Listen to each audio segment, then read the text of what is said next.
ഈ ഇന്നത്തെ വിഷയം കുടുംബം എന്ന വിഷയം എല്ലാവർക്കും അറിയാവുന്ന ഒരു വിഷയം തന്നെയാണ്.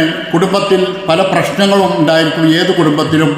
എനിക്ക് ഒരു കുടുംബം ഉണ്ടായിരുന്നു. ഞങ്ങൾ 8 പേരടങ്ങിയ ഒരു കുടുംബമായിരുന്നു. അതിൽ 4 സ്ത്രീകളും 4 പുരുഷന്മാരുമായിരുന്നു. അതിൽ ഈ സ്ത്രീകളായ അവരൊക്കെ കെട്ടിച്ചു വിട്ടതിന് ശേഷം അവർക്ക് ചെറിയ പ്രയാസങ്ങളൊക്കെ വന്നപ്പോൾ ഞാൻ അവരൊക്കെ എനിക്ക് പറ്റുന്ന മാതിരി എനിക്കവിടെ ബിസിനസ് ഉണ്ട്, ദുബായിൽ ബിസിനസ്സുള്ളത് കൊണ്ട് തന്നെ അവരെ അങ്ങോട്ട് കൊണ്ടുപോകാൻ പറ്റുന്നവരൊക്കെ അവരെ കൊണ്ടുപോയി അവിടെ ജോലിയാക്കി കൊടുത്തു. അങ്ങനെയുള്ള കാര്യങ്ങളൊക്കെ ഞാൻ ചെയ്തു.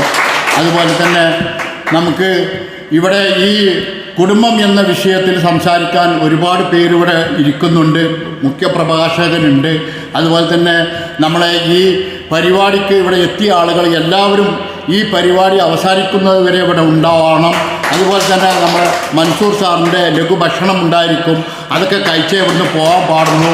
അതുപോലെ തന്നെ ഈ പരിപാടി വളരെ വിജയിച്ചു എന്ന് തന്നെ പറയാം. ഈ പരിപാടിക്ക് നമ്മളെ ഉദ്ഘാടനം ചെയ്യുവാനായി മൻസൂർ സാർ അവர்கள் ഇവിടെ എത്തിച്ചേർന്നിട്ടുണ്ട്. അദ്ദേഹത്തെ ക്ഷണിച്ചുകൊണ്ടും ഈ പരിപാടിക്ക് എല്ലാവിധ ആശംസകൾ നേർന്നുകൊണ്ടും ഈ പരിപാടി വൻ വിജയമാട്ടെ എന്ന് പ്രാർത്ഥിച്ചുകൊണ്ടും ഇത്രയും നേരം എൻ്റെ ശബ്ദം ശ്രവിച്ച എല്ലാവർക്കും എൻ്റെ സ്നേഹവും സന്തോഷവും അറിയിച്ചുകൊണ്ട് ഞാൻ നിർത്തുന്നു. നന്ദി, നമസ്കാരം.